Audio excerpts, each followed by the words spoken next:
Hi hello అందరికీ నమస్కారం. Welcome to నా వార్తలు నా ఇష్టం. ఈ మధ్య నాకు అన్నిటితో టచ్ పోయింది. అలాగే ఈ ఎన్టీవీలో నా వార్తలు నా ఇష్టం కూడాను.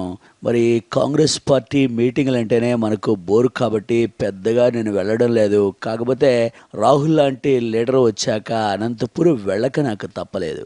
ఇక ఢిల్లీ నుండి రాహుల్ వచ్చినా సరే మన రాయలసీమ ఫ్యాన్స్ నా కోసం చేసిన హడావుడి మీరు కూడా మరి టీవీలో చూసే ఉంటారు.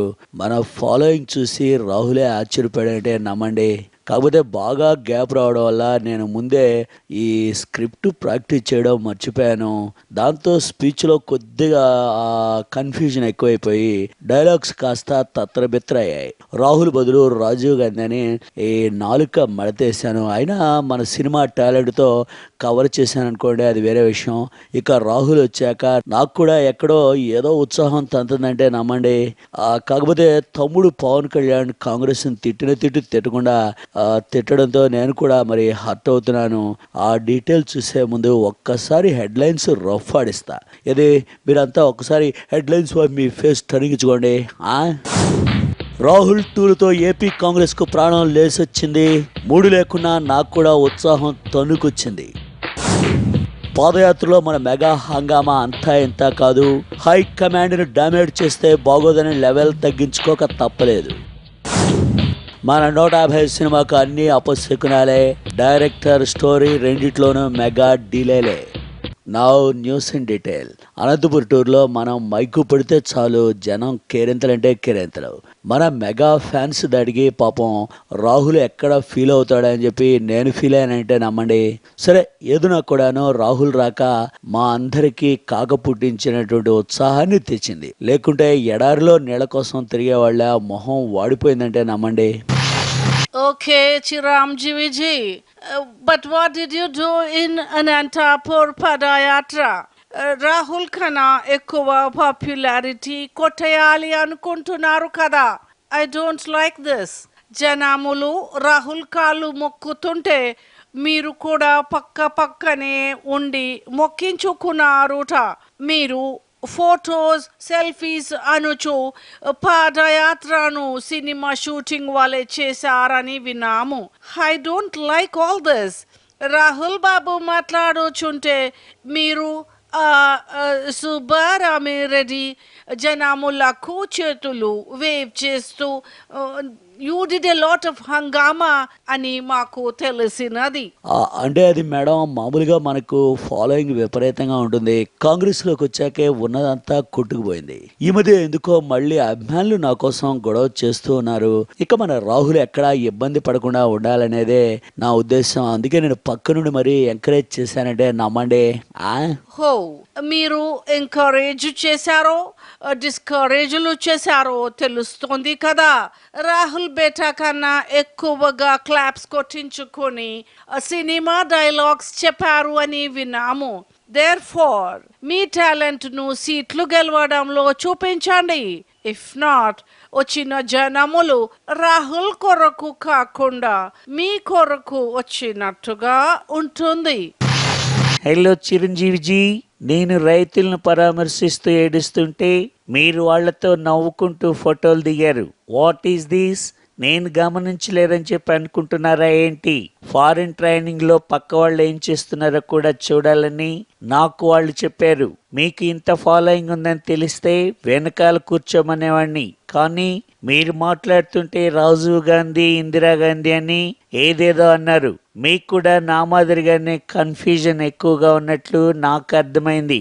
దయచేసి మీరు కరెక్ట్ చేసుకోండి, లేకుంటే మీరే ఇబ్బంది పడతారు. ఆ తర్వాత మీ ఇష్టం. అబ్బే అదంతా అవుతుందేనండి.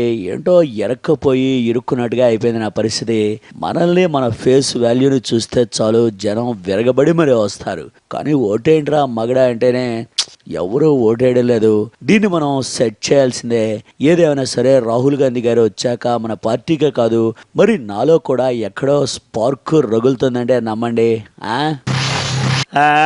ఇప్పుడు కూడా మీరు కామెడీలు చేద్దామా చిరంజీవి? మీకు ఎప్పుడు ఏ పని చేయాలో తెలియదు.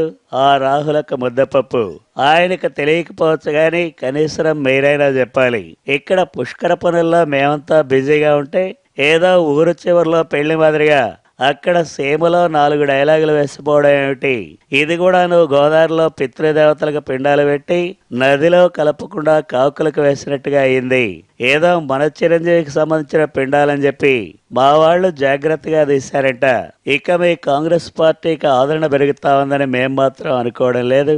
సమయం సందర్భం లేని ఈ గొడవ ఏమిటో నాకు అర్థం కావట్లేదు. ఇది పద్ధతి కాదే అనుకుంటా ఉన్నారు. చిరంజీవి గారు రాహుల్ అనంతపూర్ టూరు చాలా బాగా సక్సెస్ అయినది. నేను చేసిన ట్రాన్స్లేషన్ కూడా ఓవర్ అయిందని చాలా మంది అన్నప్పటికీ మనకు కూడా ఇంగ్లీష్ వచ్చని ప్రపంచానికి తెలిసింది. మీరు రాహుల్ ప్రసంగాన్ని సినిమా స్టైల్లో తెలుగులో చెప్తే బాగుండేది. కాకపోతే మీరు ఇంగ్లీష్లో కిలోమీటర్ వీక్ అని మన వాళ్ళందరికీ తెలిసిందే. అందుకే నేను ట్రాన్స్లేషన్ చేయక తప్పలేదు. ఏమంటారు? ఓ షట్, ఏమిటండి ఇది? ఇంగ్లీష్ రాకపోవడం నా తప్ప? మీరు నా గాలి తీయడానికే వచ్చారా ఏమిటి? నాకు తెలియకడుగుతా. మై డియర్ వ్యూయర్స్, ఎందుకంటే మంచిది, ఇప్పుడు ఒక షార్ట్ బ్రేక్ తీసుకుందాం. Take a break.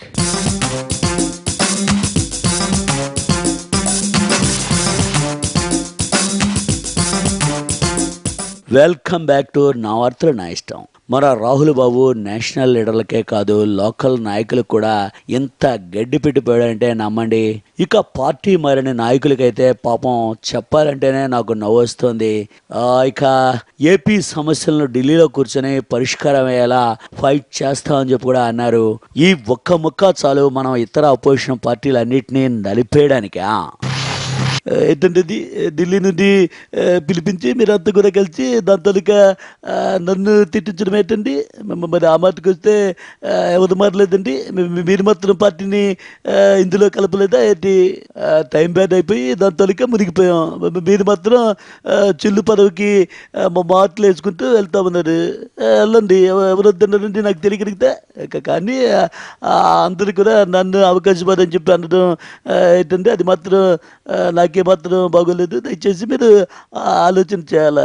మరి ఆ మాటకు వస్తే విభజన సమయంలో మాకు ఈ మాత్రం రెస్పెక్ట్ ఇచ్చి ఉంటే మరి బాగానే ఉండేది కదా.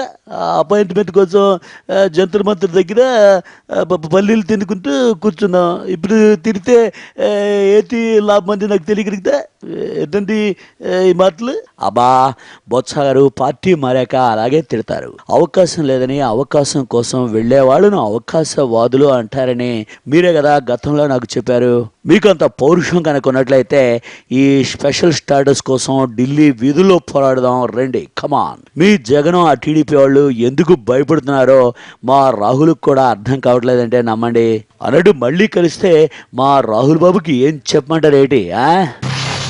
ఏంటండి చెప్పేది? ఆయన ఏ మంచి పని చేశాడని మీకు ఓట్లేయాలి? అసలు గతాన్ని గుర్తు చేసుకుంటే ఏడుపే వస్తుంది నాకు. కట్టుబట్టలతో బయటకు పంపించి చీచి, ఇటు చూస్తే లోటు బడ్జెట్, అటేమో రాజధాని కూడా లేదు. సింగపూర్ డిజైన్ ఎలా అమలు చేయాలో అర్థం కాక చస్తా అంటే శవాల మీద పేలాలు ఏరుకోవడానికి వచ్చాటండి ఆయన. చిచి, తలుచుకుంటే నాకు అసలు ఏడుపే ఆగటం లేదు. ఒక్క మాట అండి, సేమ్ జిల్లాలో మరి మా జగన్ గారి మీటింగ్కి వచ్చిన జనంలో పావు వంతు కూడా మీకు రాలేదు.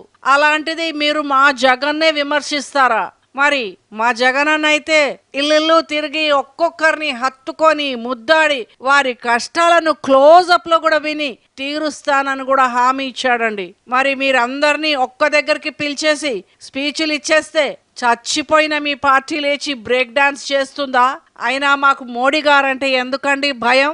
ఏ మాత్రం జంకకుండా ఇప్పటికీ మా జగన్ అన్న 4 times వినతి పత్రాలు ఇచ్చొచ్చారు. అప్పుడప్పుడు ప్రైవేట్ గా కాఫీలు కూడా తాగొచ్చారు.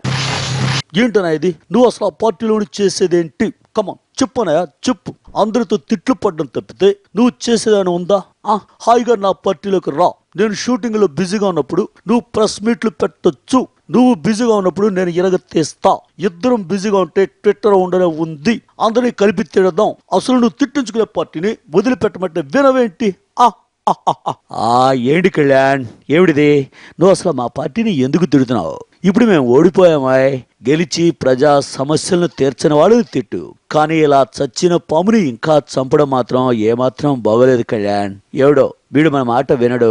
మన మాటే కాదు, ఎవరి మాట కూడా వినడు. అందుకే మనం ఇక్కడ ఫేస్ టర్నింగ్ ఇచ్చుకోవడం బెటర్ అని చెప్పి నాకు అనిపిస్తూ ఉంది.